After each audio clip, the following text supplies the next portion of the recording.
Hello, friends, and welcome to the Monday Show 20.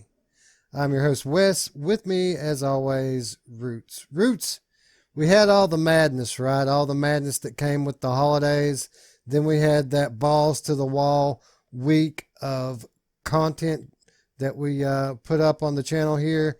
And since then, I've had a little rest, had a couple days of work, got to play some VR games, and finally starting to feel like normalcy has returned to at least to my household. What about you? I'm shell shocked. I'm still in shell shocked awe of everything that's going on. Now I am enjoying a little bit more time, a little bit more free time for games. This time of year, my work schedule's light as well. I mean, there's not as many bugs, and so yeah, I'm getting to get into a lot more games, especially the ones we're talking about today. Both of them were really cool. Hadn't had a chance to check out either one of them, and it was a good Sunday. So Yeah, man. The games today actually were pretty cool, and it's always a double-edged sword, right? We find new games that we like. We play an hour or two of them, and if we like them, I mean, it's great. There's a new game we like, but like I said, it's a double-edged sword because then that backlog gets just a little bit bigger, right? yeah, and I don't even. I'm kind of ashamed to admit this, but I got stuff in my backlog like that I've never even tried, like dance good games like that people have said are amazing, like Dance Central that Alex loves, Raccoon Lagoon, like games that I spent a good chunk of money on that I've never stepped foot in. And then putting that next to a game that, like this, like the first one we're about to talk about, that you could put a lot of time into, it makes it very difficult. So Yeah, yeah. Well, I mean, as time goes on and the games continue to increase in quality, the backlog starts to develop strata, right? It starts to separate, like when you pour a Guinness, you have the top very thick, frothy, good stuff, and then underneath that you have the creamy layer, and then when you get down to the bottom, you just have that darkness. And I'm starting to see the darkness at the bottom of my backlog begin to grow to cancerous levels.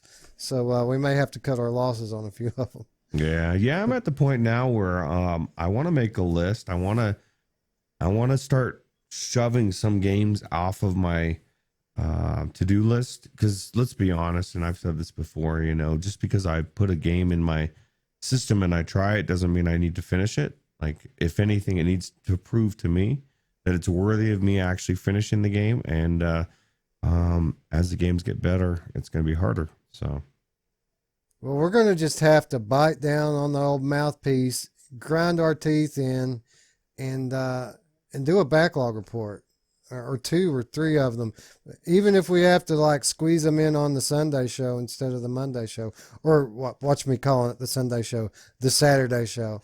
Or maybe even give it its own episode, because it seems like we always intend to put the backlog report on Monday, and then we find some other stuff we want to play and we forget all about it, right? that's a good idea. Like a backlog report. It's just like an extra episode that just comes special to you every week, or not every week, every so often. When we can squeeze it in, it gives us an extra episode and another reason to go back into games. Yeah, yeah, I So, agree. If you're going to be playing the games anyway, might as well talk about them, right? Because for every one of us who's already played the game, there's another five out there who's wondering, should I pick this up? yep, absolutely. And let's answer that question about a couple of games that we tried recently, Roots. And let's start with Budget Cuts 2. Budget Cuts 2 released on December 12th, so about 3 weeks ago, coming to us from Neat Corporation. And then this time, unlike the first one, in conjunction, in association with Fast Travel Games. And it's $30 regular price. When they announced this game, they claimed that it would be an escalation in every way from the first one. So bigger worlds, more varied gameplay, more enemies, more weapons, this sort of thing. And that's why they brought in fast travel games. I feel like, having not played the game but being very familiar with it, I feel like they've achieved their goal there. What do you think? Yeah, I mean, even just the environments that I've played so far, on the train and outside, and it was definitely a lot more diverse. And one of the things that I thought was kind of cool is they give you, as you open up your inventory, you can hold a lot more items, and there's a lot more diverse items. Like I picked up a dart, and I picked up obviously the normal knives and a couple other things, and you can actually throw them, you can stab them, but what's different this time is it actually sticks in them, and like you can pull it out, but good luck, man, you broke your dart, dude. Like I got to a point where I was screwed. Like I broke everything, and I had all these guys chasing me, and it was not like, I can totally see the frustration that everybody in the Discord is saying about the very end of the game as far as how hard it gets, to the point where it even drove Drillo to go give a negative comment on it or review, because it's so difficult, because this game ain't playing, man. And yeah, it was cool so far. Yeah, I think what this game does is it makes you play it like a stealth game, pretty much, because the enemies, if they see you, you're pretty much dead. You've got a split second to react and kill them after they see you, or they're going to shoot you and you're dead. And the way that the controls are set up in this game, it's not set up to be an action game. If you try to play it like an action game, it's kind of clumsy. You can't really move around the way you want to because of the teleportation, and you can't really fight the way you want to because it's all, either stabbing or throwing. And when you've got a guy coming at you in a second to react, you can't really throw very accurately. And, on one hand, that's frustrating, but on the other hand, it's kind of realistic, because if a guy's coming at you with a gun in real life and you got to pull a knife out of your pocket and throw it at him, how accurate do you think you're going to be? Not very, right? Yeah, not very good at all. But I'll tell you what, the AI though, as far as like, it's just like any other stealth game, I guess, in VR, like you stick your head around the corner and it's like, it starts to see you, and you poke your head back again a second, and it like forgets you're there again. And so you can do that quite a bit, but I guess you kind of need to, because outside of, I guess you can smash things into the robots, which is new as well. Like I don't think you could smash the coffee cups into them and knock them out in the first one. So yeah, that's another reason why I think this game is much better played as a stealth game. Yeah, there are tons of non-lethal attacks that you can do. You can put things in your inventory to knock them out from a distance, even. Like you can throw coffee cups at a distance. If you hit them, it'll knock them out for a little while. But what I really liked, normally I don't care for teleportation all that much, but in a game like this, it's cool because you kind of have this teleport gun that you're shooting this little bead out of. And before you teleport, you have this window that you can look from the perspective that you're about to be at. So when you're playing this game as a stealth game, this allows you to look around corners, look over things, look under things, because you can shoot your bead to a place you're thinking about going, look around, see if there's a guy around the corner, see how many they are, what position are they in, develop a strategy, and then all you got to do is pull the grip button and you can cancel your teleport. So now all of a sudden your teleport gun becomes a stealth tool that allows you to see inside and outside things and from every direction. And I really enjoyed that aspect of it. yeah, especially like going up on top of the train and stuff. And like I shot it up there and I was like, okay, there's nobody up there. I can go there. It really does give you that extra, window into where you're going, and it changes everything. It makes the teleport a good thing. I equate it with like red matter. You don't mind the way that you're moving in red matter because it feels intuitive. It feels like that's the way you're supposed to move. That's kind of how they've done a really good job of using their tools, and it makes it fun. Although And like I said, it's very frustrating when you suck and you break your knives and stuff, and then you don't have anything to kill them. So You know what? Well, before I move on from the teleport, something else I really felt about the teleport in this game, probably the best use I've ever seen of directional teleport, because now you have, normally with the directional teleport, you see the icon on the ground, you control where the little arrow points at, and then when you teleport, that's the direction you're facing. But with this, with that window, you shoot the beat out, the window pops up, you use your thumbstick to watch the window physically turn in which direction that you're going to be facing, and then you let it go and you're facing the direction you want to face. So it feels like for the first time a natural directional teleport, if that makes sense. oh look, it's broken. Yeah, it's wasted. Throw it away. Get rid of that shit. It's no good anymore. I tried to use one, man. It doesn't work. Yeah, but with the what I thought was cool about the weapons in this game and the combat is you don't have to get a fatal blow on these guys to kill them. You can stab them in the knee or in the elbow, and yeah, it's going to destroy your weapon, but they'll start bleeding out motor oil like everywhere, like graphically spraying it all over the place, depending on where you hit them at. And they can still kill you when they're in that state, so they're still dangerous. But what I found was cool, a cool way to make up for the fact that I don't always get a kill shot is I'll see them through the door, right? I'll crack the door, I'll throw the knife or whatever in, and if I nick them in the elbow or in the knee, I just close the door back, and these robots, for whatever reason, can't come through the door. So you can just sit and watch through the window as they bleed to death. And sometimes it takes like a minute and a half for them to die, but they eventually will die. I thought that was really cool. Did you hide any of their bodies, or did you have any robots stumble onto? Because at least if I remember right in the first one, if they stumbled onto a body, it would alert them, or if So I was trying to drag them and throw them off the train, and didn't. It was very difficult to maneuver, with dragging a dead robot body, but I felt a little creepy too. So. Well, when it came to the train level, I really took it as a search and destroy mission. I played it as a stealth mission, but only so that I can sneak attack these guys and kill them all.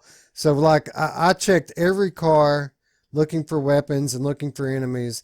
I killed them all except for the one car that had like a platoon stationed on top of it. I didn't even try to bother with that. Did you find those guys? There's like 10 or 12 of them on top of that one car. I saw them from a distance because I was going up or down. I went through and came up, and I turned around and came back, and I was like, are those robots? And I got a little closer and I said, oh yeah, I'm not going near that shit. I didn't think to grab all the coffee cups and put them in my inventory. Damn it. That's so like, it's such a good idea, man. But I didn't, this guy clearly is using an index, so he's next level from me. So I don't know what I was thinking. But yeah, he's going to try to get rid of the body as well. Yeah. So yeah, I tried to pick them up. They're kind of hard to pick up, but I never tried to lift anything with two hands. So that may have been why I couldn't really move these guys around, but I wasn't worried about being found out anyway. I was trying to kill everybody that I saw. But yeah, I did keep my inventory full of just whatever I could find. Coffee cups, wine glasses, just whatever. For some reason, it won't let you keep a fork, which I thought was BS because I could kill a guy with a fork. See, what the hell? I tried this. I couldn't get in that room, dude. It wouldn't let me in there for some reason. Spoon. What, in here? Yeah, I couldn't get in there. I don't know why. Every time I tried to teleport in there, it would not let me in there. It is a bit precise. And the way it works, for whatever reason, the small circle that you're firing out, that isn't your teleport presence. It's the bigger ball off to the left is where you're going to end up. So like if you're close to a wall or a table or anything, it won't let you teleport because you clip into it. So you have to kind of fire off to the side to get in the tight spaces.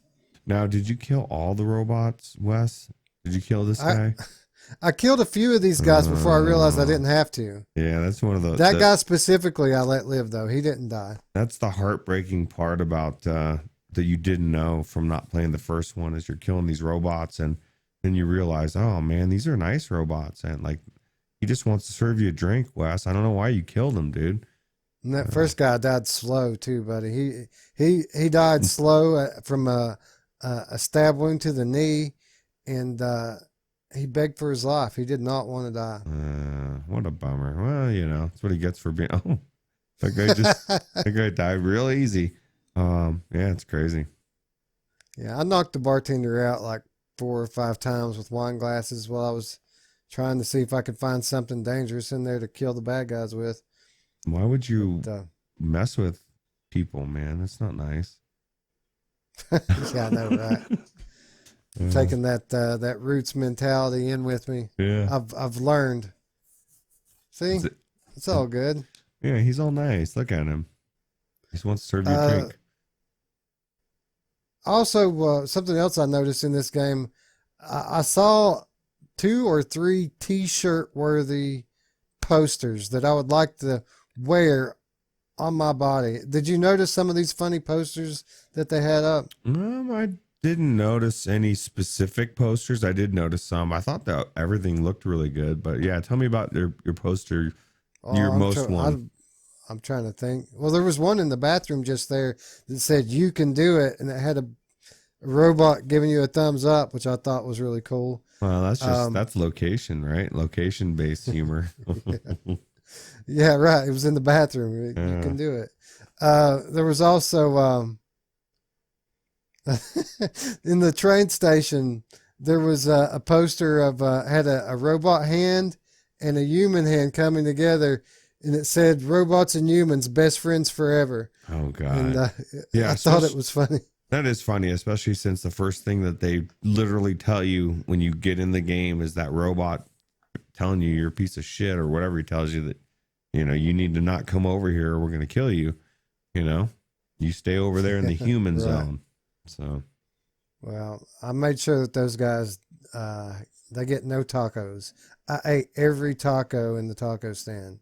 everyone, wow, that's crazy. Everyone. I didn't even the see ones any. behind the counter. I shot myself over the gate and I stealthed my way over and I made it without them even seeing me because I didn't want to die. Well, in true weasel fashion, I examined the whole first floor before I started getting up on the top rails and stuff. So I ate all the tacos and found the paper planes and just everything. Read the magazines. There were magazines laid on the train station seats. I read those. Yeah, it took me a while Wow. to get through all that. That's crazy. I wish I could pick up a gun. That's my only gripe. Yeah, that kind of bothered me too. I want to shoot these guys, right? Yeah, like they can use it all you want, but or all they want, but you can't. It's kind of BS. Yeah. Well, I kind of get it. The minute I have a gun, this game becomes a little less stealthy and a little more gung ho, and I think they kind of want you to play it like a stealth game, which I enjoyed, and that says a lot because I don't really enjoy most stealth games, and I thought this one was really fun. 7345, dude, not 420. Come on, man. Like I don't know why. Yeah. I was just thinking, why do I remember that number? Like I saw it once, used it, and now it's ingrained in my memory forever. Yeah, I found the number before I even tried to go through that door because when I jumped back over onto the train, I thought, well, I could try to go in that door and defuse the bomb, or I can go and check every train car that I haven't checked yet. So I turned around, decided to go back and kill some more bad guys, and I ended up finding that note. I'm not going to say where, no spoilers here, but from a production standpoint, while it's not the highest level of detail, I thought everything looked really good and clean. Pretty high sense of presence here from not only the sound design, but I thought the environments outside the train were really good looking, like the silhouette of the trees and the night sky. I really got that sense of movement, and like I said, even though it wasn't the most detailed game in the world, I really did feel a pretty strong sense of presence here. Yeah, especially like you said on top as you're going down on the train, you really did feel like you were flying down this train track. And even where you got to the point in the video here where it shows he's inside and he's kind of watching you coming up on this tunnel and he kind of ducks in a little bit. I was up on top and I was like looking around and I turned around and I swear it was right there. And I was like, oh shit, I ducked down. I barely missed it. And it was cool. It was like, it really did make me feel like a good sense of presence, you know? So, Yeah. So, yeah, a solid game. To be honest, it was as good as I thought it was going to be. You know, I had fairly high expectations for it, and it wasn't a lot better than I thought it was going to be, but it was just as good as I thought it was going to be. I enjoyed it, and I look forward to getting back into it for more. yeah, well, there's the hint. Just they just showed where it was at. Yeah. Let me ask you this: $30. Once upon a time, a high price for a game, right? But yeah. today, it's a mid-level game for $30. When you consider other games like Aspire One, $30, Trover Saves the Universe, $30. Where do you think this fits in? You think that's a fair price, or you think it's overpriced? Well, see, I kind of look at it more from a standpoint of, you know, Stormlands, $40.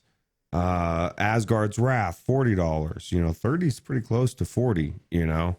I don't think that it's overpriced. I just feel like it's a little bit, I don't know, man. It's maybe $24.95 would be a little bit easier to just be like, yeah, this is just hands down perfect price.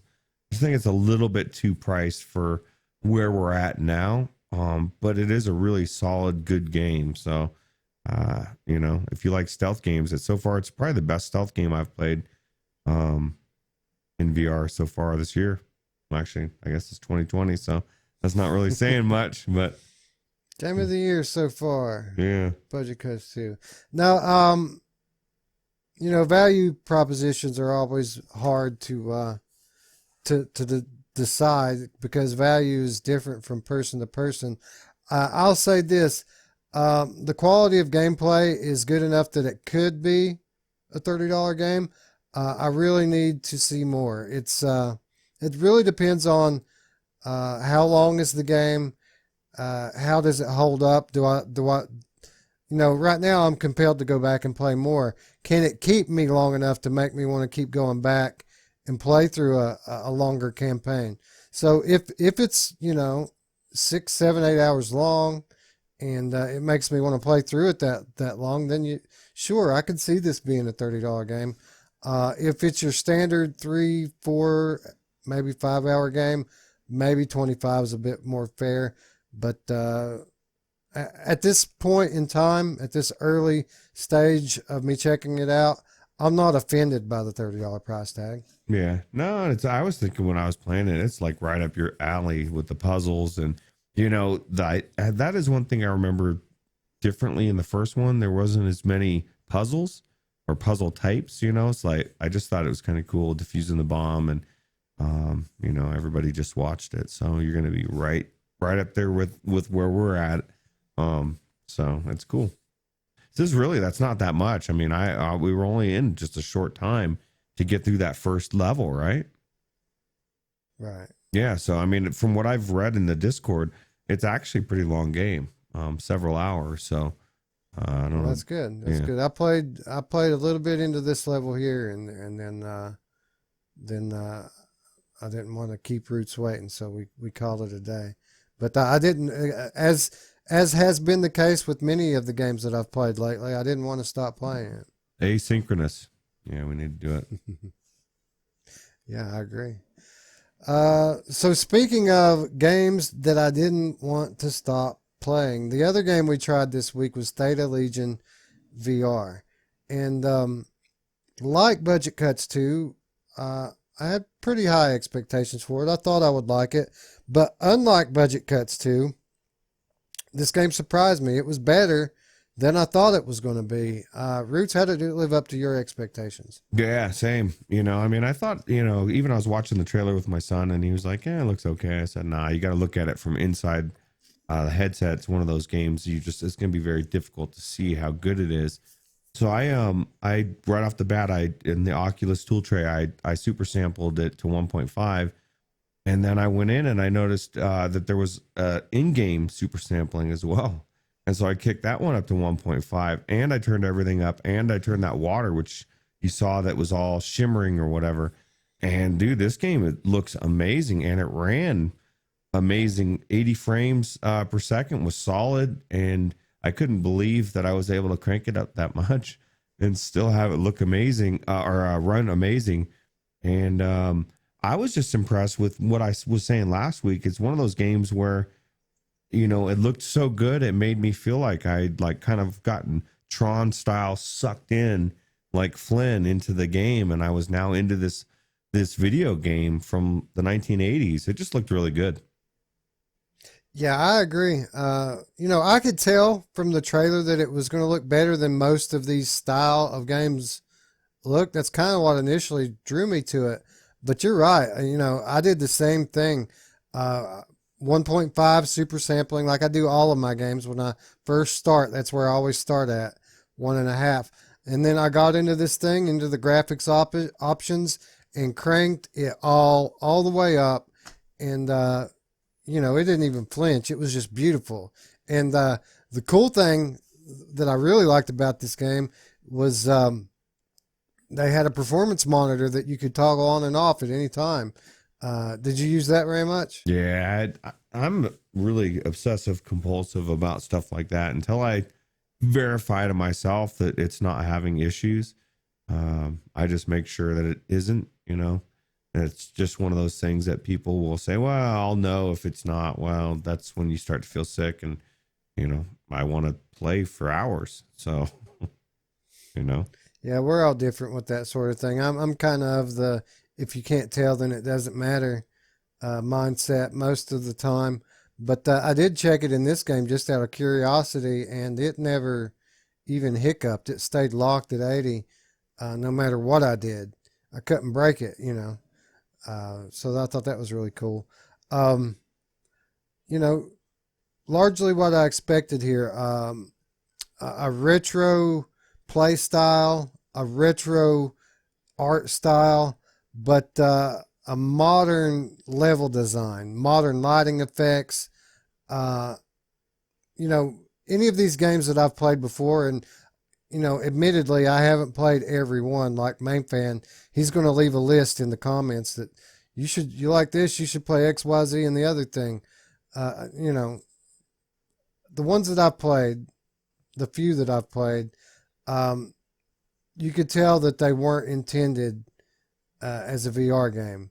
This game just felt right to play it, even though it was that retro style. You're running into floating icons to pick up weapons and ammunition.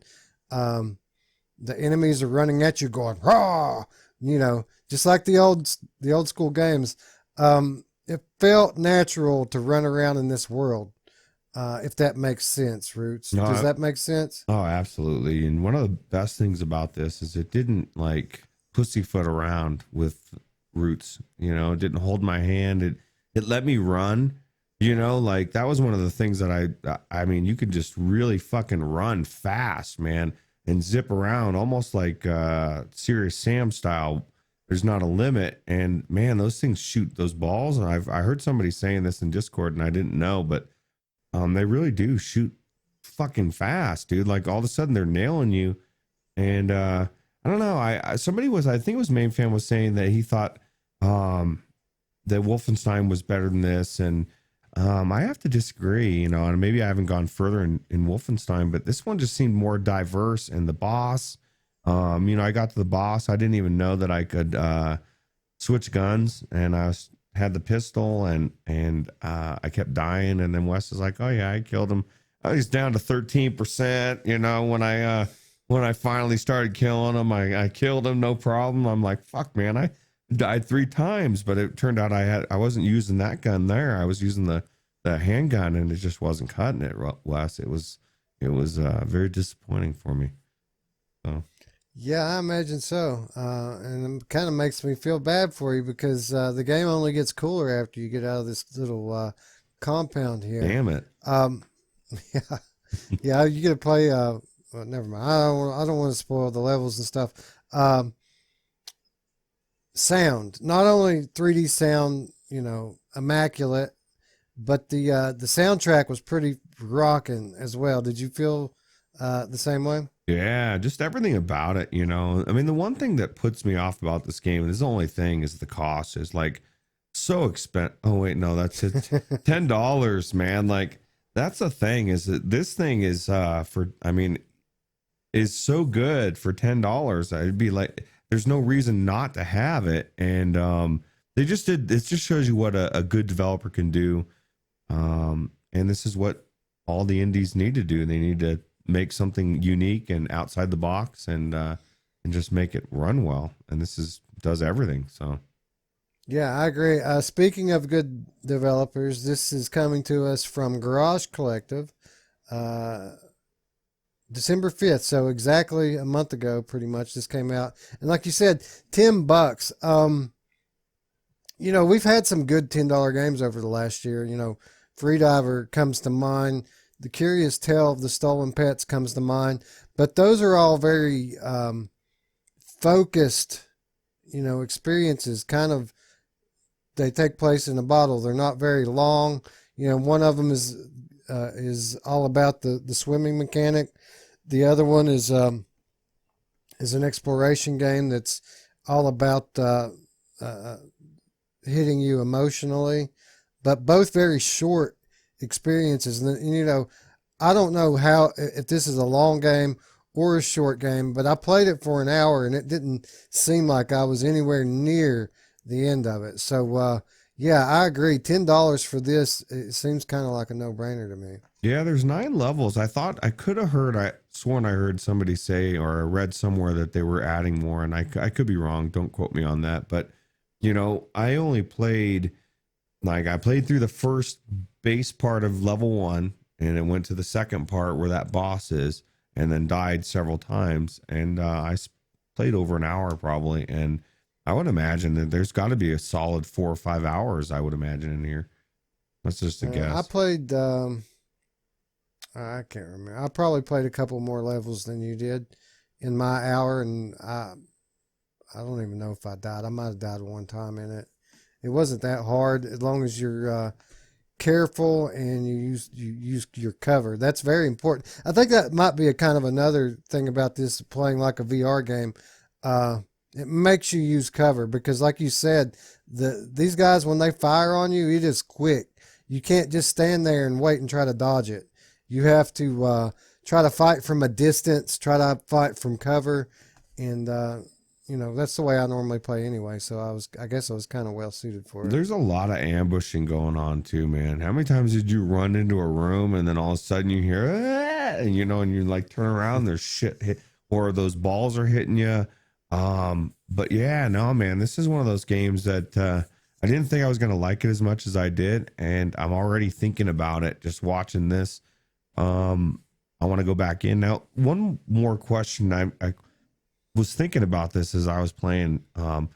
Did you use your radar at all? I mean, I know it's there. I just didn't use it very much, and maybe if it's just me, but I was thinking, man, like I need to use this more, and then I just didn't. Yeah, I didn't at first. It never really dawned on me. But after I got in a little bit, I said, oh yeah, I've got this little flashlight gadget here. I wonder what it does. And I looked at it, and it tells you where everything's at. It tells you where the enemies are at. It tells you where the items are all at. Look at this. This is one of the cooler aspects of how the thing looks. When you're going down these corridors, there's always these windows that let you see outside, and it's like this otherworldly landscape. And again, just something that threw me back to like Doom, because I used to do the same thing in Doom when you'd be on Mars or in hell or whatever. Mm-hmm. They always would put these windows and you'd peek out and it'd be like this alien atmosphere. But anyway, yeah, I use the the radar after I learned how to use the radar. I would have liked a little more detail on it, but it worked well enough to let me know, okay, if I go into this room and take a little damage, it's okay as long as I get this health power up that's on the other side of the guys. You know, there's ammo in this room, so I can use the big gun without worrying about running out. You know, stuff like that. Cheating, dude. You were cheating, man. I was playing it straight, dude. Oh wait, you were using the what the game gave you, and I was not. I was oblivious to it. And how good did this water look, by the way? Dude, like because what's cool is when you turn it on, it turns the floor to the water just to show you what it looks like. And I was like, oh my God, dude, like that's it. What it looked like to me is like when you watch these videos in the last year or so, that was Minecraft, and it was like they in the real graphics or whatever, then the way the water looked in those, that's how it looked like in VR. And it really opened my eyes to how good they can make things, especially, I mean, with the hardware getting where it's at, and where, you know, not only with the headsets, but also people's personal computers, you know, I just think it's going to get better and better. So. Yeah. There's such a good job here. Really melded the retro first person shooter, and VR, shooter together perfectly, expertly in my mind. And you can tell, you know, this isn't the first iteration of this game. It's been out before on like mobile platforms, and they've just continued to improve upon it, and, you know, add 6DOV controls into it. And yeah, you can tell that these guys know what they're doing, and they've been at it for a while, because, you know, there's not a whole lot I can criticize here. You know, it's a great game at a great price, and I can't wait to get in it and play more. I think it's a must-have in my opinion. Like unless you just don't want to shoot stuff, or you know what I mean. Like for $10, it's probably one of the best bang for your buck games that's came out in the last few months. So yeah, especially if you're from our generation. You know, if you came up playing these games, you know, sure. I mean, you could always go back and play the modded version of the ones that you grew up on, and those are cool too, especially for nostalgia factor.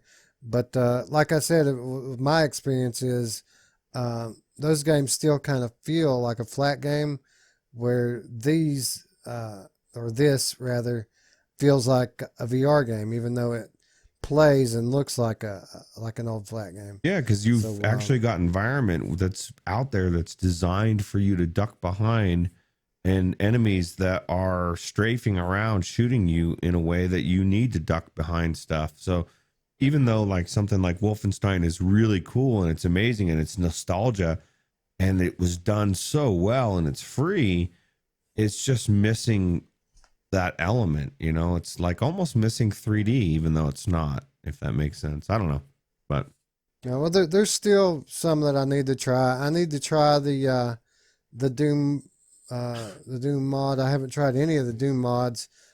Yeah, like this. This is what I told you. Dude, he's fucking. That's what I was doing with the handgun, but this guy's melting him, dude. I swear to God, I sat there and did this whole fucking dance with that door for like 10 minutes and got him down to a sliver. And this boss, when he hits you, will take off like 20% of your life or 15%. And so you can only get hit a couple times. And then Wes tells me, oh yeah, when I got here, I was down at 13, and you know, I killed him. Oh man. I did it exactly like this guy's doing it. Exactly like this. Yeah, I didn't. There's a pistol for good measure, Ruuts, just so you can see him do it with the pistol. Fuck that guy, man. No, anyway, as I was saying, I haven't tried the Doom ones. I would imagine those are probably pretty good. I haven't, I've got the Serious Sam games, but I played, the first couple, and people say it's the last couple are the good ones. So I probably should try the part 3 and part 4 to Serious Sam. Playing a game like this makes me want to go back and try those games out as well. We should do it multiplayer. That's a good Which one? Serious Sam. All the Serious Sams. Yeah, they're really good multiplayer. Yeah.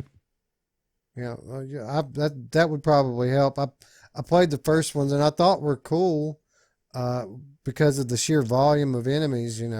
Is action packed, but I got bored with them pretty quickly. After an hour, I didn't want to go back in. I was just done. Well, the thing with those ones, man, if you give it the time, it gets to pretty fucking hard, man. Like a lot of stuff's going on, and even especially by yourself, it's it can get challenging.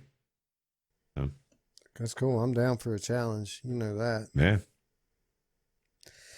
All right. Anyway, A plus, right? Yeah, absolutely. Yeah, I would say this one, like I said, is hands down one of the best games I've played in a while, especially for the price.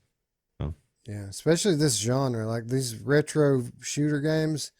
Uh, Maybe the best one I've ever played. I mean, that's my early impression. That is, obviously, still need to finish it. These are first impressions, but I couldn't be more impressed as for first impressions. yeah, those dog things were kind of creepy too, whatever they were. I don't know. Talking about those dudes. Yeah, like big. they look like dogs to me running at me. The funny thing is, those are like the second enemy you come to. But I'd rather face 10 of those guys as one of those balls. Yeah, those balls, man. It's because they're zipping around and they're shooting at you super fast. At least those guys, usually they're running at you. They usually don't shoot you unless you. What is going on? They're like dancing in place or something. How bizarre. Yeah. So You get a couple of them after you like this, you better run like this guy's doing. He knows what's up. yeah, get behind some Get shit. behind some cover. That's right. You got to. They'll kill you. Or if Kill you, your ass dead. I'm good at bullet hell games, so I move. This person needs to be juking and jiving left and right. I mean, you can't just look at that down to one life. Holy shit, man! How'd they stay alive?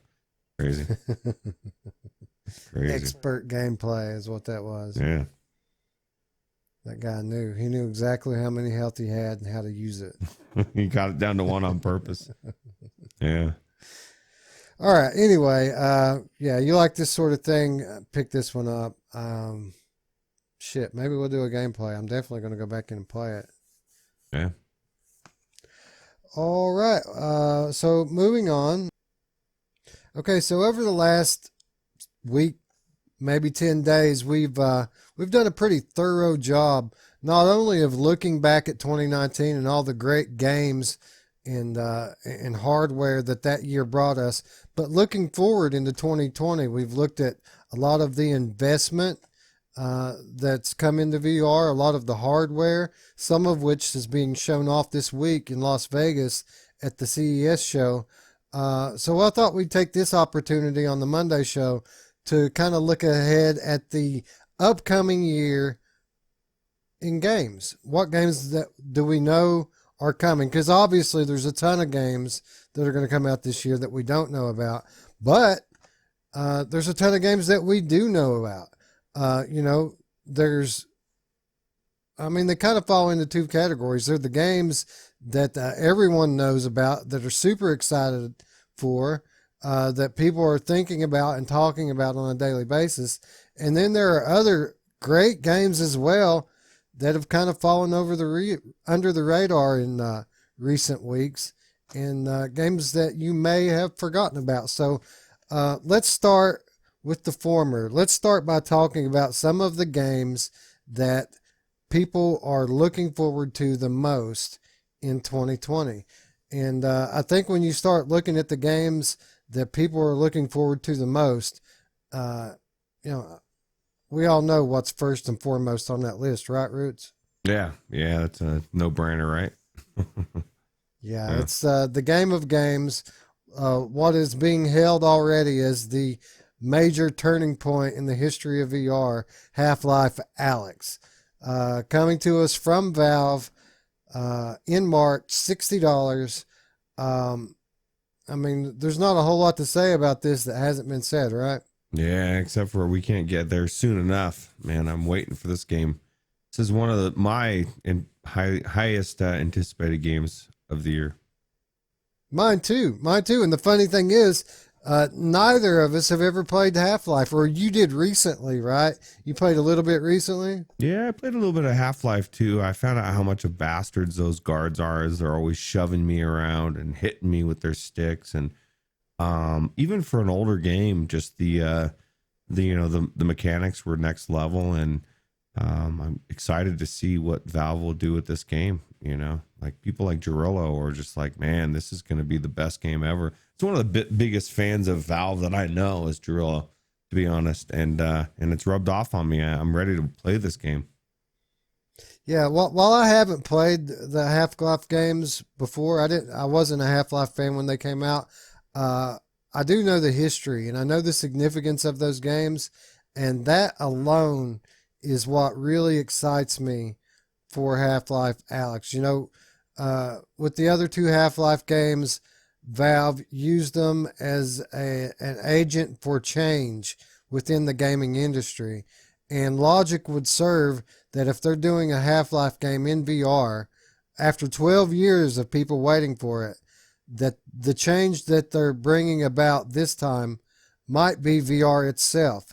I think that this is probably going to be Valve giving the rest of the gaming industry an example of what you can do if you really apply yourself in VR, and how powerful VR is as a medium for PC gaming. Yeah, I agree. Yeah, so March can't get here soon enough.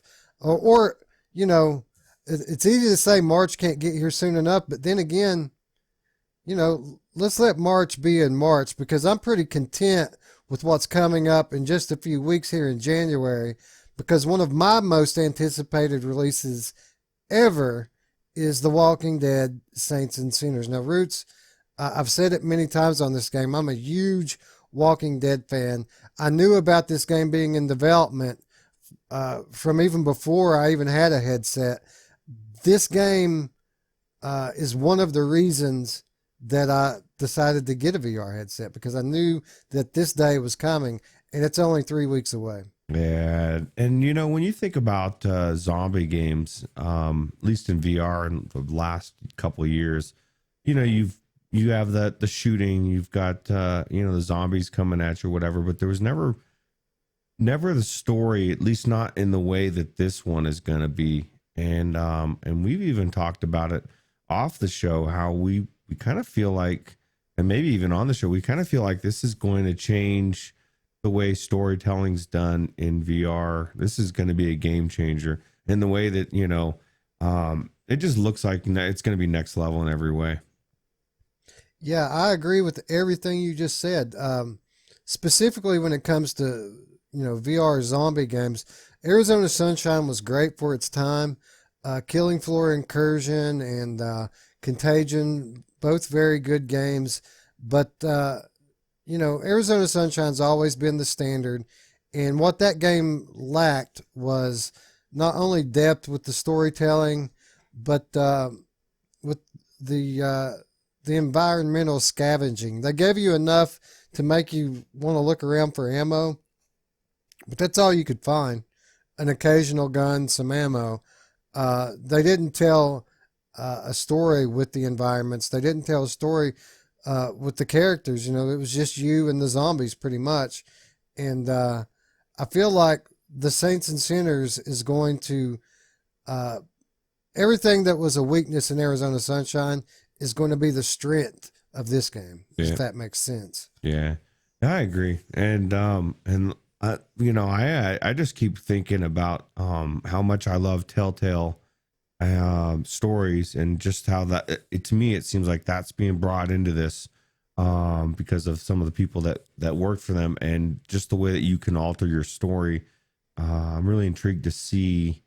I know a lot of people are going to go right in, because they show in some of the teasers that I've seen where you get to decide whether that one guy lives or dies. Some people are just going to kill that fucker, man. And I don't know that Ruuts can do it, man. Every game I play in, I think there's something to it. I don't know what it is, but I can't be the bad guy, man. I gotta save people. I can't, I don't know. It's weird.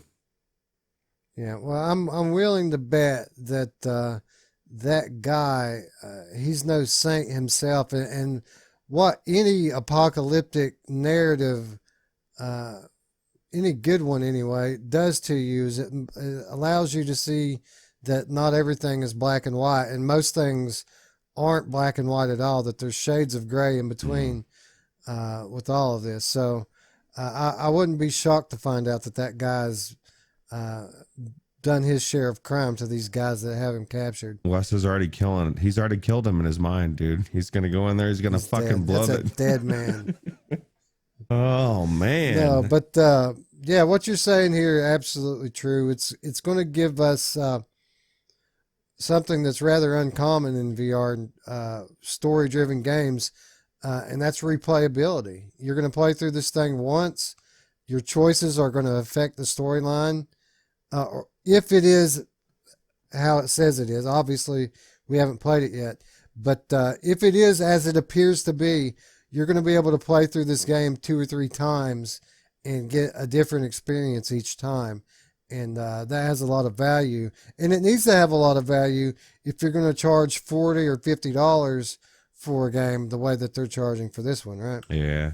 Yeah, and a lot of that's the brand, you know. I mean, everybody knows Walking Dead, but you know, it's got me already. I'm ready to buy it. So, you know, pre-order that. For sure, me too. Yeah. I don't know. I'm interested. Anybody in the comments, let us know if you're gonna get the backpack. You know what they call it, the tower pack. You know, you're gonna get that backpack. No, it's called the tower pack. I just saw it on the preview at the end. If you're gonna get the tower pack, let us know, because you know, I mean, there are people that are into collectibles, and I just want to know the mindset. Let me know, you know, what it is about it, because for me, it's just money floating out the window. So, you know. Yeah. 3 tiers here, ladies and gentlemen. $40, $50, $150. Available for pre-order now from Skydance Interactive. Releasing initially on all major PC platforms. Coming to PlayStation VR at a later date. And interestingly, Ruuts, you see it there, Oculus Quest later this year. Now that is nearly unbelievable to me. What did you think when you saw that they were bringing this game to Quest? Man, I don't know how these magicians, what they do with this shit, man.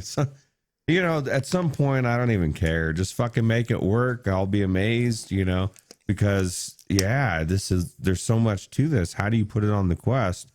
So, you know, people are doing more and more with the Quest these days. You'd be surprised at how good some of these games look. We need to do a Monday show topic soon about I've seen some stuff going on with Quest and denying some big name titles recently, and that's just like crazy. So anyway. Yeah, well, that would be a part 2 because we did that on the Monday show. But yeah, you're right. More have cropped up. It might be time to revisit the subject. Yeah. Anyway, moving on.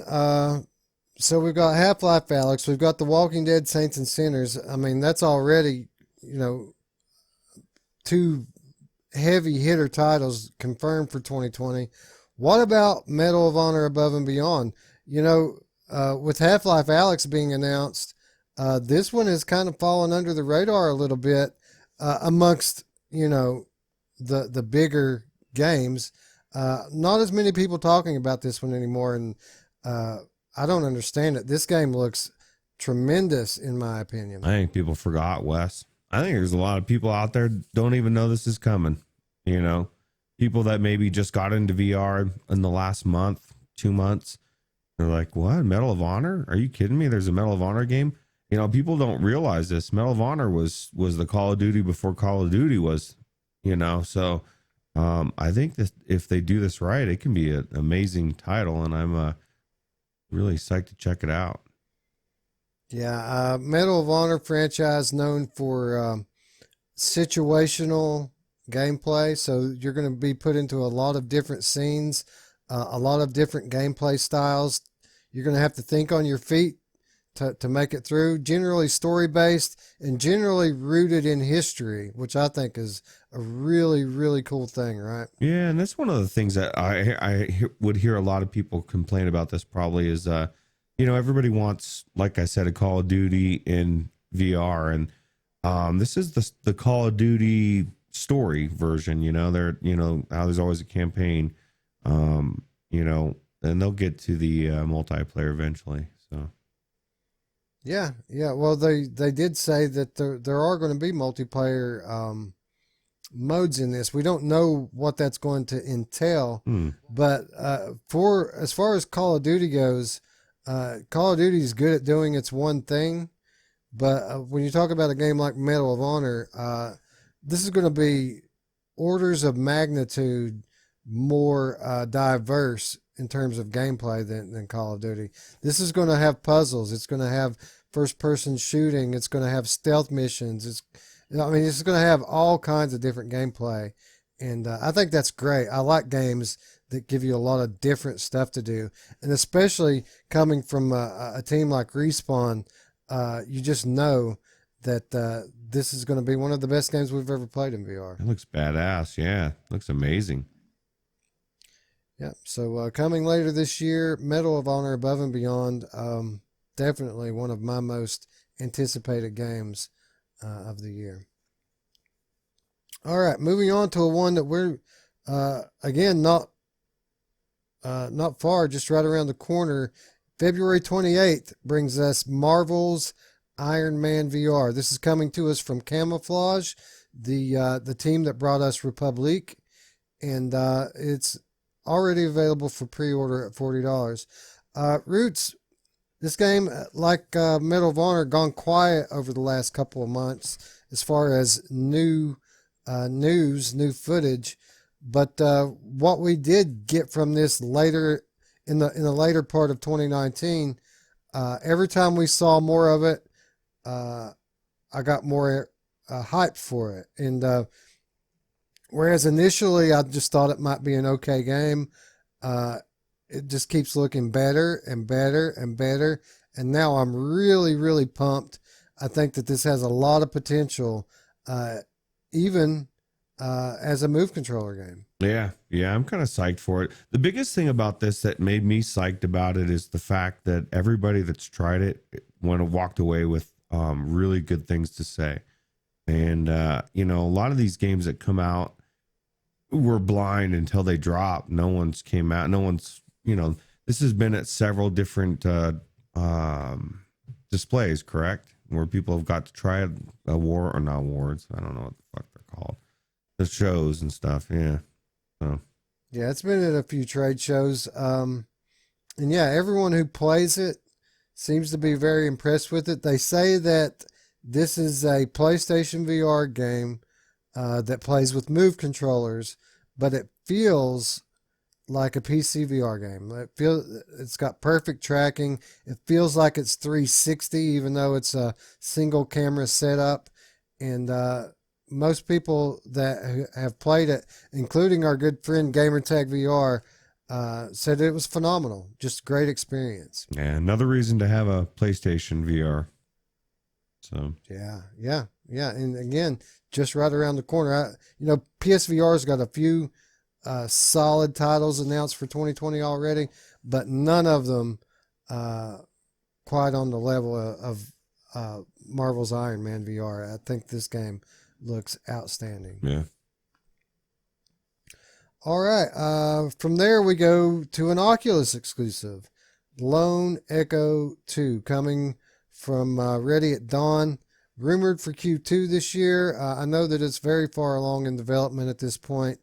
When you think about Ready at Dawn and you think about Lone Echo, synonymous with great visuals and innovative locomotion style, right? Yeah. It was the first one where you actually felt like you couldn't clip through things. You were pushing off of walls and floating around, and it just felt good, right? And the story is where it really gripped people. Now, I haven't gotten far enough to really where it's gripped me.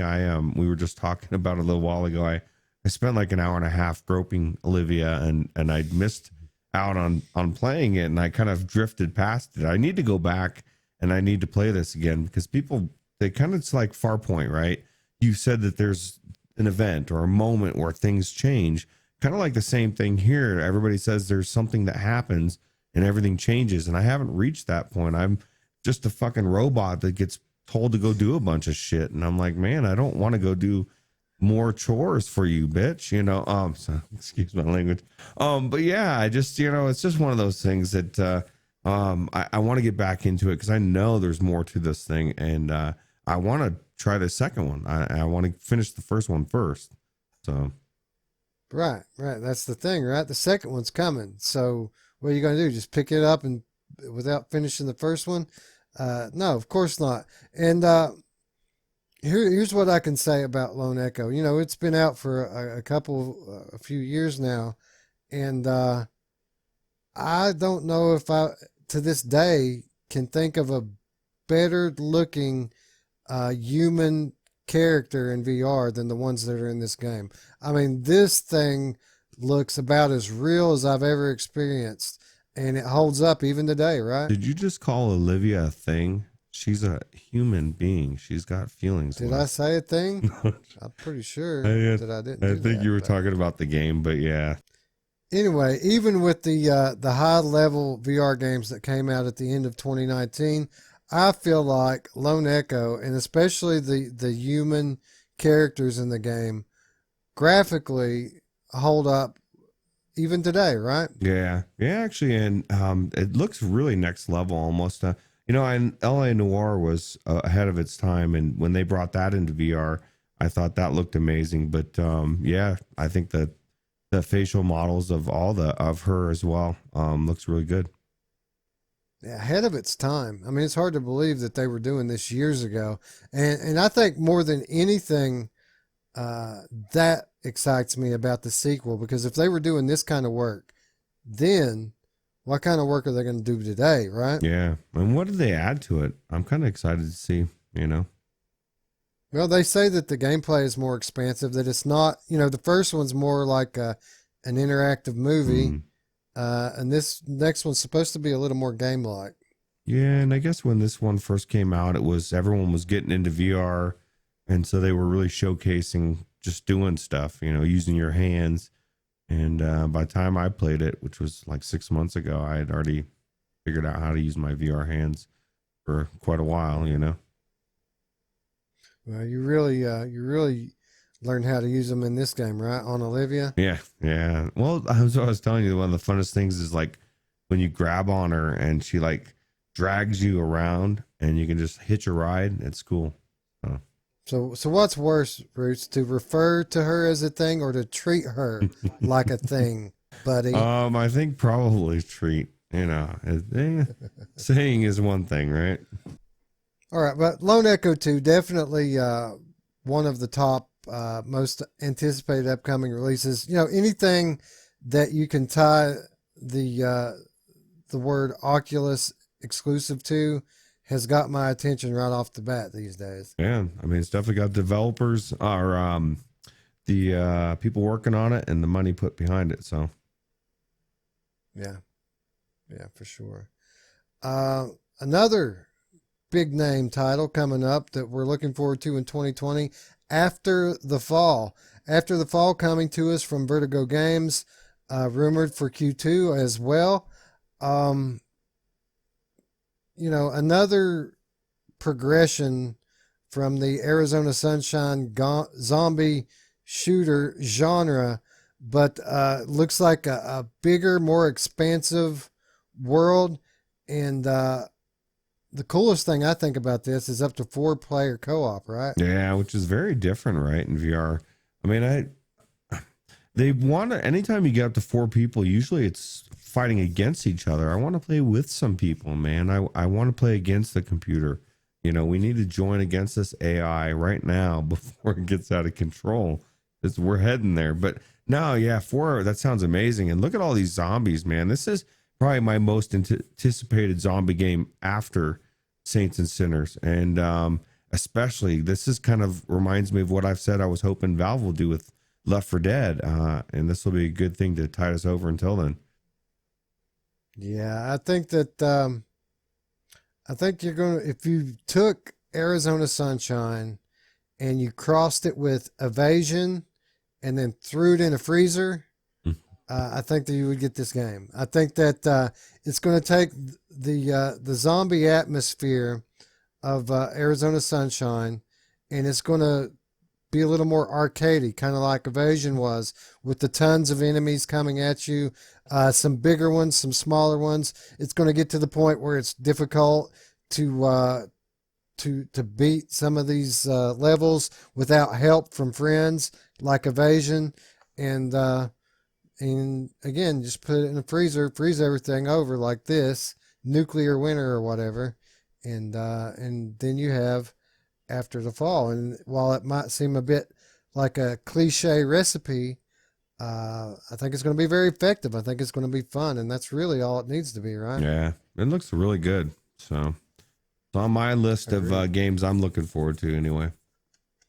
Yeah, what a year. I mean, let's say we stop the list here. We've got Half-Life Alyx, Walking Dead Saints and Sinners, Medal of Honor Above and Beyond, Marvel's Iron Man VR, Lone Echo 2, and After the Fall. So let's say that's all we knew about for 2020. Excitement level through the roof, right? Yeah, because each one of them is amazing in their own right. So, yeah, but the good news is we don't have to stop there. We've got plenty of other ones coming. Oh, yeah. So let's talk about Phantom Covert Ops for a second. Again, I just said it a minute ago, Ruuts. Anything that says Oculus exclusive, Oculus Studios on it, you've got my attention right there, right? Yeah. And what's funny about this one is I always think about this every time is like when we first initially heard about this, we all laughed about it. And we were like, what? Like a sniper or a shooter game, stealth in a canoe or I guess is it a canoe or a kayak, right? And yeah, it's a kayak, I think. Yeah, but then we watched the gameplay and listen to them explain it, and there's just so much to this. It just looks amazing. Yeah, man, it does, and it just goes to show you how quickly things can change, because we just learned about this 6 months ago, and it was a joke to us at that point. What, you're going to do a shooter from a boat? Why? Yeah. Why would you do that? But now we're all about, give me something different. Give me something I haven't seen before. And if nothing else, this is that, right? This is unique and original. Yeah, and that's the thing is like all the VR games that are worth anything are different in some way. They each have something different. So this has got all sorts of shit different. So I'm looking forward to it. Yeah, getting us ready for Tom Clancy's Splinter Cell Venice, so we can raid the once free streets of Venice, Italy, right? Yeah. So we already talked about The Walking Dead Saints and Sinners, and that game has gotten such a reception since its reveal that a lot of people are forgetting about The Walking Dead Onslaught from Survios. The Walking Dead is a very popular franchise, especially in the United States, but worldwide. And it isn't because of the comic book so much as the television show. And what The Walking Dead Onslaught is the official VR game of the Walking Dead television show. And while Saints and Sinners may be this next level storytelling experience, I think Onslaught's going to be a lot like what we said about After the Fall, an arcade style game that's just fun, and really that's all it needs to be, right? Just be fun. Yeah, it's more arcade style, and it looks good though, right? At least the graphics here, so we're kind of up in the air as far as more gameplay. They've showed some, but not much, right? Yeah, that's kind of the thing with this is, they did their job selling it from the perspective of giving us teasers with our favorite characters and these weapons. They've given us some general descriptions about the gameplay, but really we need to know more about what the campaigns in this game are going to be like. Really, that's the big question here. But I do have faith, one, not only because it's coming from Survios, but two, because it's been delayed. Saints and Sinners came out and set an example, set the bar, And rather than beat Saints and Sinners to market, which they very well could have, they pulled it in. They reined it in, said, you know what? We can make it better. And for that alone, I'm still very excited for this game. Yeah, me too. All right. Ruuts. I hesitate to say this because we've been saying it for such a long time now, but whatever happened to Population 1? I don't know, man. I know there were some people, they put out a beta, right? And people were couldn't talk about it and were raving about it as far as much as they could. And then it just kind of disappeared, right? It's supposed to be the Fortnite of VR. Yeah, that's it, right? Everybody says Fortnite or VR needs its own Fortnite game. Well, this was supposed to be it. And people played this game. They said it was pretty much finished and that it was awesome and that it was coming. And then it was delayed. And then it was coming. And then it was delayed. And then it was coming. And that was it. We never heard anything else about it. It just kind of went away. Supposedly it's still coming from Big Box VR. But we don't have a definite release window for it. It's just supposedly coming in 2020. And with this list of all these other games that we've listed, you know, we'll be all right if it doesn't come. But I still want to play this, Ruuts. I wonder if it's timing. You know, if it was me, if I was a developer and I knew like it was ready to go out, I would wait a little bit, you know, like because Alex is about to drop, Walking Dead and Saints and Sinners is about to drop, VR is about to explode. And, you know, with a game like this, you want the base to be there. And if you can have the base actually be there when you release, I mean, your odds of succeeding exponentially skyrocket, right? And unless they want to charge nothing for this game or $10. That's the biggest thing, man. Pavlov's one of the biggest games that is in VR, and people say it's for a lot of reasons, but it's $10, man. You get $10 all day, and it's one of the easiest no-brainer games to get into because it's so cheap, and it just it's one of those things that they need to time this right. So yeah, I agree with it. Timing's very important, especially in today's world. But that's also a gamble because as the last few months have shown, the bar keeps raising, right? Where this game might have been the most amazing game we've ever seen a year ago. What's it going to look like compared to today's games? What's it going to look like after we have Half-Life Alyx and after we have Medal of Honor? You know what I'm saying? So yes, timing is perfect. I think that they should pick their week and their month carefully. But when you start talking about picking your year, you know, that's a very dangerous prospect. Yeah, but you're not, I'm not just talking a few months, man. You know, I mean, we're still in the 2020. And if you just time it to when there's actually, you're going to burst people in. Now, there's already a ton of people flooding in already. But I just think that you need to have that base. So. Well, I'm sure it always helps when there's more people to sell to. So we'll see. We'll see. Maybe that's it. Maybe they've just been waiting for their moment all this time. Who knows? Mm-hmm. All right. One more highly anticipated game for the year 2020. And this is one that we just got the first footage of recently. But it's just coming up in Q2 like most of these games. Not very long to wait. And that is Pixel Ripped 1995. Ruuts, you know, Pixel Ripped 1989, a fun game, a great game, one of the best Gen 1 experiences, especially if you're a retro gamer like I was coming into VR. But it looks like everything we liked about that first one, they're taking to the next level here, right? Yeah, and even the games are, you know, the what you're doing is cooler. Like, you know, the other one, it's just like an original old school. It was like the same type of gameplay, was cool, but it was basic. You know, this is more advanced. The games are more advanced, just like they were in 1995. Yeah, I really like what this team does with this game, and I'm excited to see the new one as well. Yeah, they've they're obviously very creative people, not only with the concept for this world, but the different gameplay styles that they showed in the first game. Obviously, very creative people. Now, on top of that obvious gift, of creativity they have experience in developing VR games under their belt. So what that's going to allow them to do is to take that creativity to the next level, even. So I think that's what we're going to see here. We're going to see an expansion, like we have for most of these VR sequels.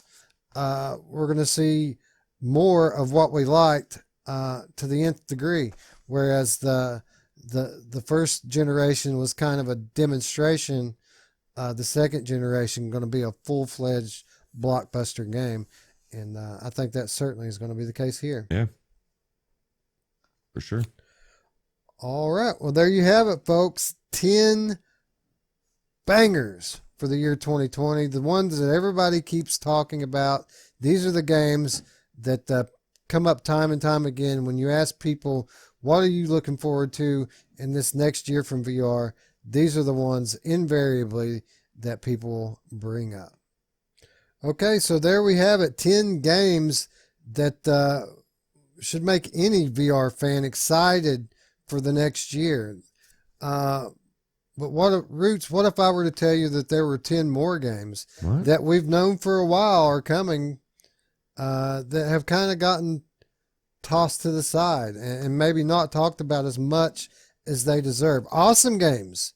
Not just okay looking games, but really awesome looking VR games that have largely gone unspoken about for the last few months. What would you say to that? I would say you're crazy, and somebody should put you in an insane asylum. No, I agree, man. It's one of those things that there's so many games that have came out that are good, and then all the ones that we just talked about, it kind of gets overshadowed, and especially with Alex, man, everything that kind of just disappeared, man. Nobody knows what the hell is coming out. So yeah, everybody's got this singular focus on really about 5 games. We stretched it out into 10 there because we live inside the bubble, and these are the 10 that people keep talking about. But outside the bubble, the casuals, I mean, they're talking about Half-Life Alyx, they're talking about Saints and Sinners, they're talking about Medal of Honor. Sometimes they're talking about Iron Man if they have a PlayStation VR, and that's pretty much it. But what about a game like Sniper Elite VR? This is a game coming to us from Just Add Water, Q2 2020. Just like most of these, that's the estimated window for this one. This Ruuts is a multi-platform VR game. But in my mind, this is a PSVR game, right? Yeah, just because the aim controller, right? Being able to actually hold your controller in there. And I don't know, I mean, I guess if you have a gun stock, it could be good for PC as well. But I don't have a gun stock. I do have an aim sitting over there. And I think it definitely would be one of those games that benefits from being on PlayStation VR. Yeah, if you were going to say, all right, here's a gun controller for VR, I want you to go and make a game for this controller. It would be a game like this, right? A sniper adventure game. So you're moving through the campaign. It's an adventure game, but the action is rifle-based shooting, right? With a scope. That's what makes the aim controller so awesome, is the fact that you're holding the gun in your hands, you hold it up to your eyes, and you're looking down the sights. And if you do that with 2 disconnected controllers, it just doesn't feel right. It feels weird to hold one object in the virtual world while you're holding 2 objects in the real world. And yes, gun stocks probably would work great, but gun stocks are expensive, and they have to be supported by the game developer to work correctly. This, we know, is largely being developed for the aim controller, and it isn't very often I say that I'm going to buy a cross-platform game on PlayStation VR, but I think that's going to be the case here, Ruuts. I think that I'm getting Sniper Elite for PlayStation because I can't think of any other way that I want to play this more than with my aim controller. Yeah, it's gonna be really good. And that scope, man, that I have not seen a scope that looks better than that scope for a sniper gun. Usually that in VR just doesn't feel right, doesn't work, and that just looks. I mean, from what we can see anyway, I'm not in the game, but this looks like it's designed very well. So it's because when you're using two controllers to hold a virtual rifle, it wobbles, it vibrates naturally because your hands aren't connected. They're just kind of moving separately. And the game doesn't account for that. Most of them don't anyway. So that manifests in drift with the scope, and you can't have that, especially if you're in a precision shooting game, you know? Yeah, true. So definitely looking forward to this. You know, I've said it before. When you have these first person shooter games, I tend to gravitate toward the sniper rifles and the long range weapons. I always have. I'm more of a stealthy shooter than a in your face type of battlefield guy. I always go for the rifle over the shotgun. You know what I'm saying? I'm always going for machine gun.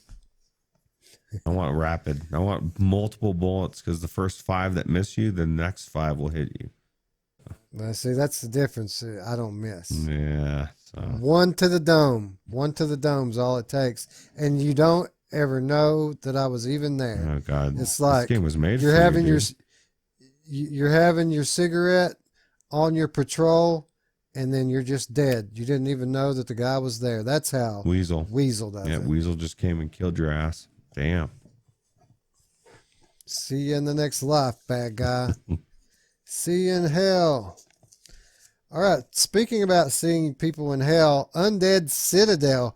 Where did this one go? People were pumped for Undead Citadel because look at it, dude. This is your non-stop hack and slash Evil Dead simulator. This looks like Army of Darkness VR, doesn't it? Yeah, does this it kind of looks like Dark Souls of VR almost.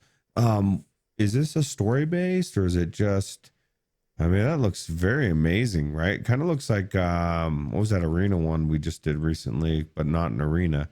Right, it's a Hellsplit.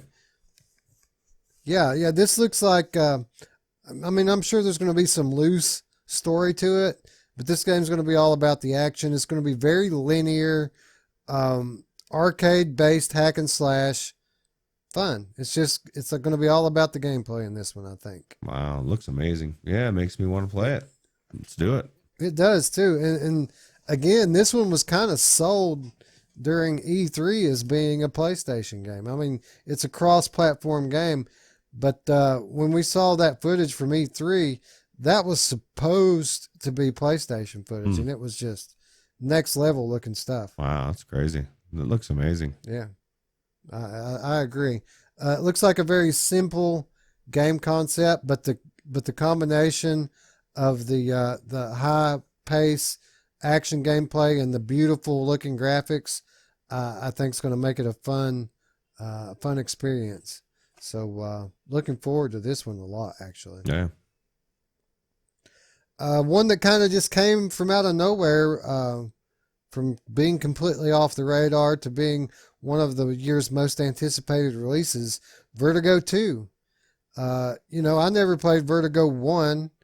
Most people said it was decent. Then we got this demo for Vertigo 2, and Ruuts, this looks like my kind of strangeness. I'm starting to see some weird crap in this, and you know me, I love the weirdness. Yeah, it's got a lot of puzzles, a lot of guns, a lot of gunplay, a lot of just difference to me. I didn't play the first one as well, but I guess that with the remastered, I probably will. But yeah, I'm looking forward to this as well. Yeah, that's something else, and something else 2020 is bringing us is Vertigo Remastered. So they build this engine for this game. Again, this is from Zalubo Productions. This guy, Zach, who worked at Valve for a couple of years, is the creator of Vertigo 2. So he wrote all the assets and things for this game, and then rather than just release this game and let it stand on its own and be its own cool new thing, he went back and redid his first game, completely redid it. So before we get Vertigo 2, we're going to get Vertigo Remastered, and it's like a 2-for-1, right? Yeah, it's really cool. Yeah, I'm kind of glad I didn't play it the first time now. And like you said, Yeah, it's one of these things, right? Yeah, it's weird as hell, man. Just the guys with the hands for faces, that's kind of creepy. Look at that guy. This whole thing is just weird, man. Yeah. I think we have an early front runner for the 420 award next year, right? Yeah, for sure. Well, it's kind of weird. Is that a Vive symbol on the back of his jacket, or look like a triangle? Who knows? Yeah. Who knows, brother? Who knows? It makes sense if you think about the title, Vertigo. What is Vertigo? And if you're going to have a title like Vertigo, you probably should have some gameplay that might induce vertigo, right? Yeah, true. So aptly named, or at least it appears to be so, another one of the year's most anticipated releases, Vertigo 2 and Vertigo Remastered. All right, and then we come to Jay and our good friends at Stonepuck Studios with a few different things coming out this year. First of all, I heard that they were going to redo Primordial, which absolutely blows my mind because that game is already so great and so beautiful. We learned that they were going to not only finish Primordial this year, but they were going to completely overhaul the already beautiful graphics. Which, why would you do that? But anyway, I believe him. He says he's going to make it better, so I'm sure it will be absolutely stunning. But then we get word of Tarzan VR. Ruuts, it's episodic. It's got this cell shaded comic book looking style to it.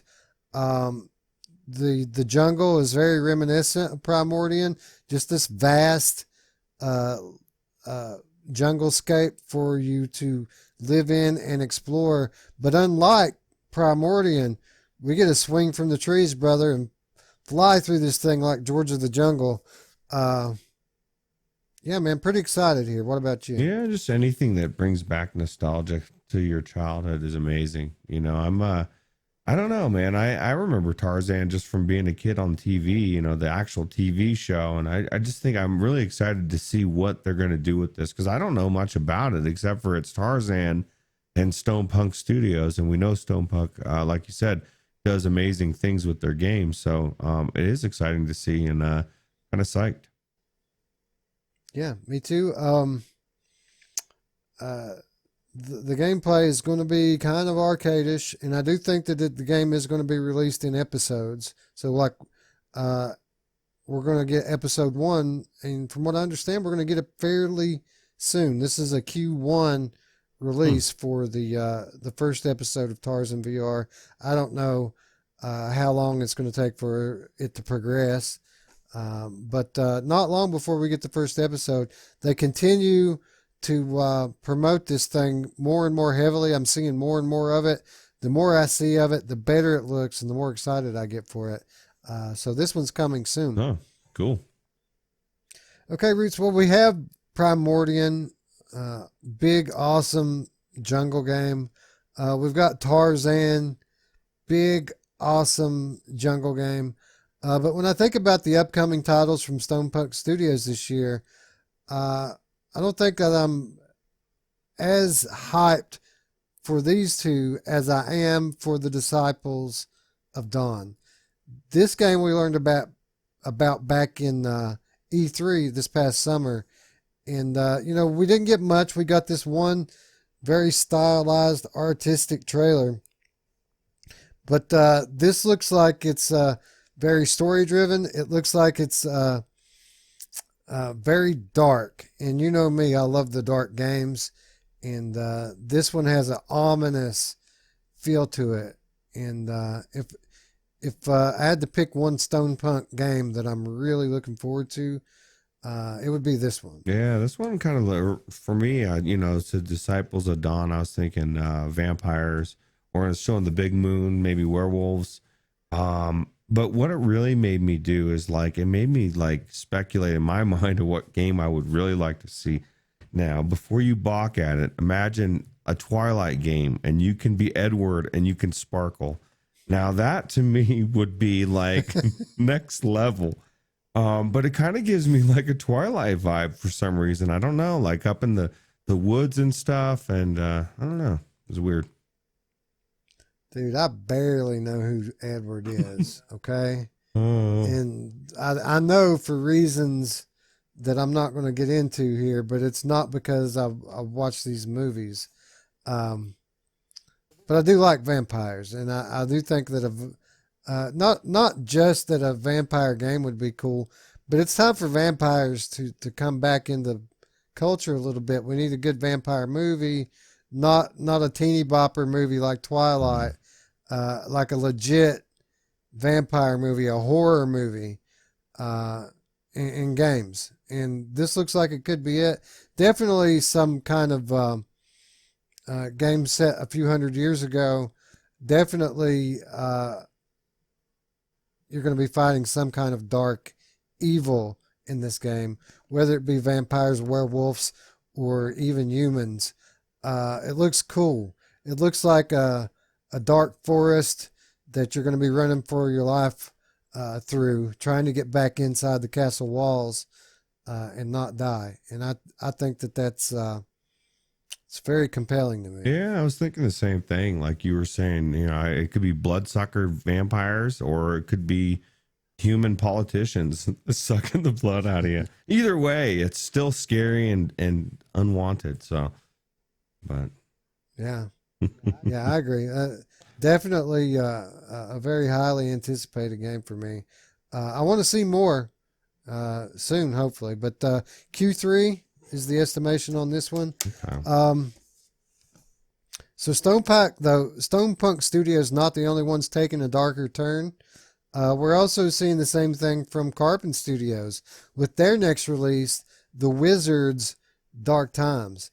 And you want to talk about a progression with sequels? We've talked about it before, how these developers, they tend to get better as they go. This game here looks absolutely stunning. This is another one that Gamertag got to try out. He confirmed as much. Just a beautiful game. And dark, man. This game looks way more dark than the original Wizards game. And where I really wasn't all that interested in the first Wizards, I'm hella interested in this one. I can't wait to check this game out. It looks phenomenal. Looks just graphically amazing, right? And I can only imagine how much better it looks in the headset.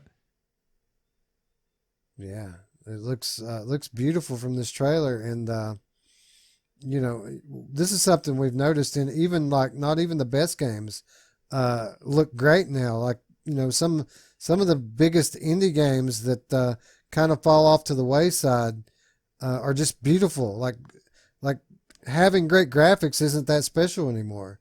And I think that's a great thing, right? The games are starting to look this good in VR. Yeah, it's getting to the point now where it's becoming the norm, and that's why it's like we've said, it's some of the older games are becoming harder to palate. You know, it's just like, nah, I can't taste that. You know, I'm going to something else.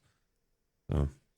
But on top of just looking and sounding beautiful, this game seems like it has some real evil stuff going on in it. And you know me, evil games are number one in my book. And you're going to let me fight some evil, let me try not to get killed by the hands of some evil. Sign me up. I'm down for it. Yeah, it looks like it's going to be a pretty good story too, from what at least this bit that I've seen. So. And look at those hands, bro. This has hands. Yeah. Well, just doing any spells is pretty cool, right? Yeah. Magic in VR is one of the coolest things that you can do, right? Yeah. Anyway, so what is that? Game number 16 now coming in 2020 that we're hyped for. I've got more Ruuts. What about Lo-Fi? You know, I've already paid for this one. I think it looks so cool. Yeah. Yeah, this game is, I definitely are. I actually need to get, reminds me, I need to go and check out the alpha build because we have access to that and we actually want to do that for one of the shows. So The more I see this game, the more I'm excited to see it and see what the full fledged game will be. Yeah, the guys at Iris VR are making big progress on it. Every time that I see something new, like a new piece of footage from it, it's like they've jumped leaps and bounds from the last time I saw it just a short time ago. Blair's very active on Twitter, and he's very proud of his game. So yeah, like you, it's been a while since I've been in there. I'm not one that likes to spoil something like this that I'm so highly anticipating.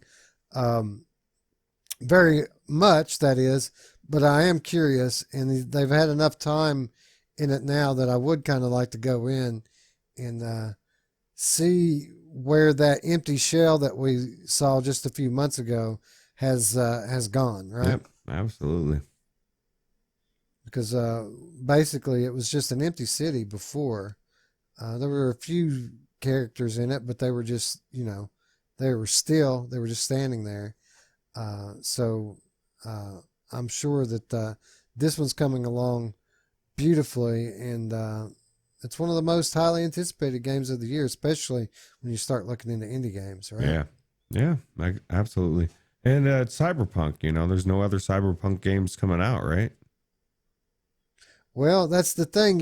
There's been this lack of a great Cyberpunk VR game, and then Lo-Fi Kickstarter comes out, and now all of a sudden, we've got all these great looking Cyberpunk games coming. For example, there's Lawn, right? Not long after the Lo-Fi Kickstarter concluded, we found out about this game, and the of the few criticisms that we had of Lo-Fi, it seems like that those are this game's strong points, right? Yeah, actually, I saw this game and I was like, man, I was psyched for Lo-Fi. Now I really am psyched for Lawn. Not that I'm not psyched for Lo-Fi. I already, like you said, I already bought it. Just have to wait for it to come out. But I don't know. This one looks different. Looks like it might actually have more of a story to it, and that's kind of exciting. I want to see a really good Cyberpunk story. Yeah, I think it's going to be, while it's the same setting and the same theme, I think we've got two very different games here. I think that the Lo-Fi is probably going to have a bigger world. It's definitely going to be a lot more freedom in it to go around and do what you want. Whereas this game is going to be more of a traditional game. It's going to be linear. There's going to be a story to it. There's going to be, a clear set of objectives, and you're going to achieve those through violence and walking the path that the game sets out for you. Both very compelling concepts, and both very highly anticipated games. Yep. And there's more. There are other awesome looking Cyberpunk games that are yet to really be announced or promoted, but those are coming up in the next few weeks and months. We'll get back to those, and I'll remind you of this video when I bring it up. But there's another one in specific that I can think of. It's really cool looking, but it's still in the very early stages, so I'm just going to leave it at that for right now. Cool. Firmament. This is a game coming to us from Cyan Incorporated. And really what the most exciting thing about this game is the developer. We know what these guys can do. These are the guys who brought us Myst, who brought us Riven, and later Abduction. These are very creative guys, Ruuts, not only in the type of stories that they write and the worlds that they create and the puzzles that they do. This is going to be their first built from the ground up VR game that they intended to be VR. You know what I'm saying? Abduction has a VR mode. I feel like this is their first VR game. if that makes Yeah, it sense. does. And Abduction was a really good game. Actually, Scion was just raving about how great it is after they just did a new patch for optimization. And I know exactly. I haven't gone back in since they did the patch, but I played it when I first got into VR, or maybe it was maybe a year ago, and it had some jank. Like if you moved around a little bit, just even stepped aside, you would end up being off a little bit, and so you were running into walls that weren't there and stuff. So I'm sure all that's fixed now. But the one thing that I know about Abduction and Mist is those puzzles are fucking hard, man. They're thinking puzzles. It's not a if you're not into puzzles, it's not a game to go into lightly. But the story is amazing as well, and so I'm kind of psyched to just seeing what I'm seeing of this and knowing what I know of Mist and Abduction. I am really psyched to see what this will be. Yeah, it's crazy these guys how talented they are. They're so creative. Their games always have this surreal science fiction slash fantasy feel to them. It's almost like they have their own genre, right? And as creative as the worlds and the stories are, the puzzles are just as creative. And when I think about people like this, really thinking about how they can use VR to create puzzles, it really makes me wonder, how great can this possibly be? We could see stuff from this game that we've never seen before in a game, and that's very, very exciting. Yeah, exactly. Because everything that we saw in Abduction was already made in a game for flat and brought over. Where, like you said, now they can think outside the box and they can maybe do some things with the puzzles that we just haven't seen. I think that's a really good idea or a good thought, and I think we're going to be seeing some of that. So Yeah, yeah. There's a lot of when you start talking about moving out of the realm of 2D and into the realm of 3D, not only video but audio.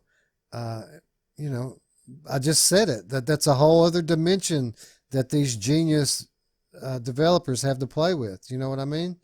Uh, it's a whole other dimension of complexity that they can incorporate into into a puzzle. And when you start thinking about video and audio, that's two more dimensions that they can incorporate into their puzzles. So very excited to see what these people are working on.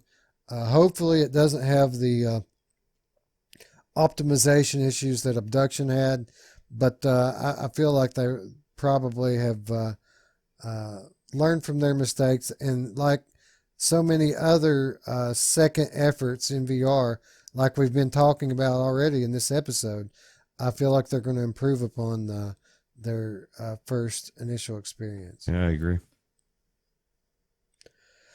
All right, so one more title that I'm looking forward to this year, and it's a bit of a different title, kind of like Firmament, but kind of nothing like Firmament, is Separation. Um, Ruuts, I'm going to use what a lot of people consider to be a dirty word here, but if you do a walking sim the right way in VR, I still think that it can be a very rewarding experience. And I thought at first I was going to put Paper Beast into this slot as a PSVR exclusive to round out our list. But if I'm being honest, I'm anticipating Separation a lot more highly than Paper Beast. And yeah, while it's true that this is more of an experience, something that you're going to walk through and view, I think that it looks way more compelling to me than the paper mache creatures that we're seeing from the Paper Beast promo material. So when you say walk in sim, like, what is the point? I mean, is it really like just, is there a story to it? Is just walking through, or do you know? I mean, so I don't mind if there's something to it story wise, or there's a reason to go through. But You know, like there's those ones that are literally are just walking around, and it's like, no, I don't want to. You know, weird. Did you enjoy Here They Lie? Oh yeah, it was good. It was weird. So That's a walking sim. yeah, but there was also a story told there. I think, right? Well, most of them do have a story. I mean, you obviously we're not just going in to check out a slideshow. Oh, maybe. If people have the balls to put out a game that has absolutely zero interaction in it, there's normally something to look at in it, and or at least it's been my experience. I haven't tried many bad ones, but then again, up until the point where I was reviewing games, I never really played anything without knowing first what I was getting into. So I'm sure there's some bad ones out there, just like there's bad in every genre. But this one intrigues me. I'll just read the description off really quickly here, how they describe Separation. Recluse Industries, by the way, bringing this one out, and well, I lost it. Comes out what, mid-February? They say was estimate. Mid-February. That's actually news. It just dropped a day or two ago. They announced that they're working on a pre-release patch right now with some visual improvements and minor bug fixes. Separation arriving around mid-February for PlayStation VR. At least at launch, it's a PSVR exclusive. But they describe this game as a spiritual journey of epic desolation and a search for illumination. So it seems like this journey is going to take you to some very dark places. And as I've already mentioned a couple times in this video, I'm all about going to dark places and then finding the light. What's that floating dot? I don't know. It looked like if it's present throughout, I imagine that this is probably a gaze-based thing where you can play it hands-free. You know what I'm saying? Like move controllers. Because it's like you see, it's like an actual light source too. So it looks like it's actually it's in the game. Like I guess it is gaze-based. Yeah, kind of like Golem or. There's a few games like this where you could play it with a single button. You know what I mean? You just you walk along. You have a button to walk and a button to interact, and you interact with whatever you put the cursor on.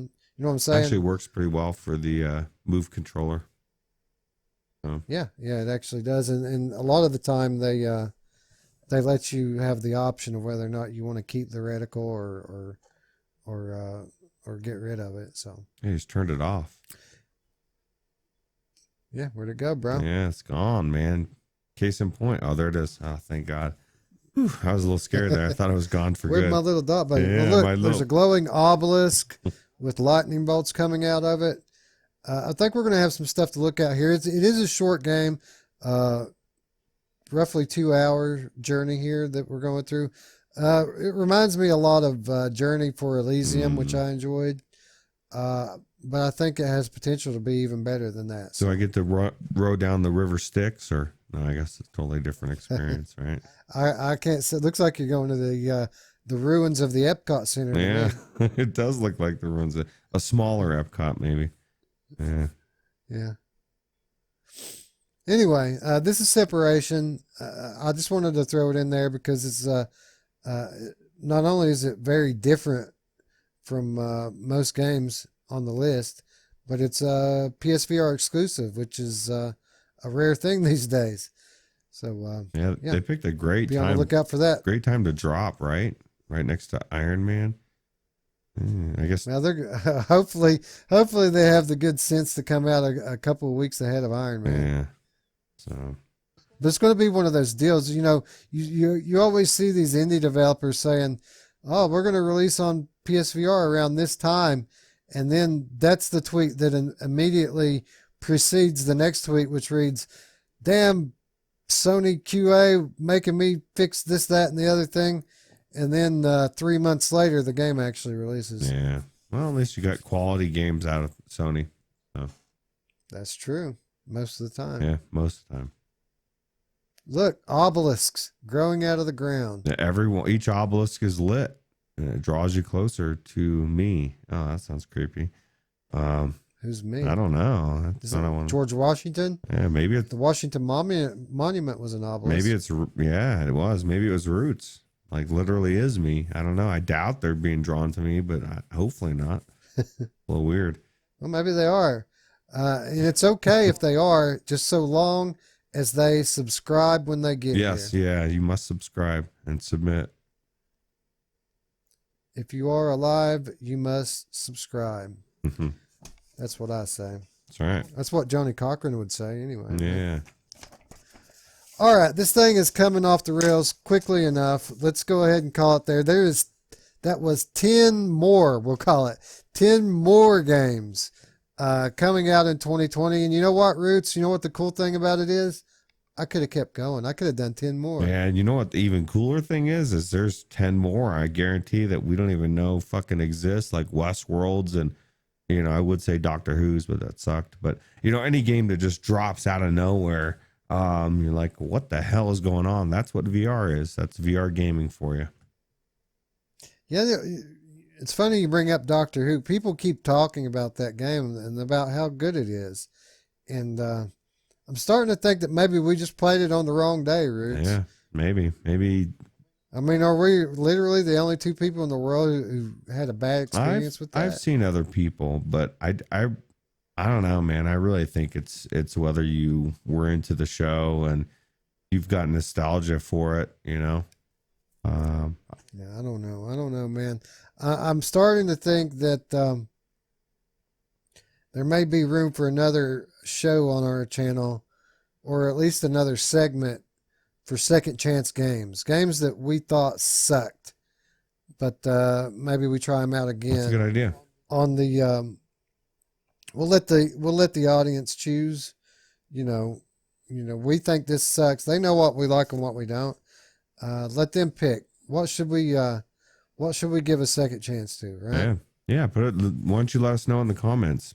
What game do you think Wes should check out again, and what should Ruuts check out again? And try to be kind to me. Yeah, I thought Doctor Who was just disgusting. I didn't care for it at all. Yeah, I didn't either.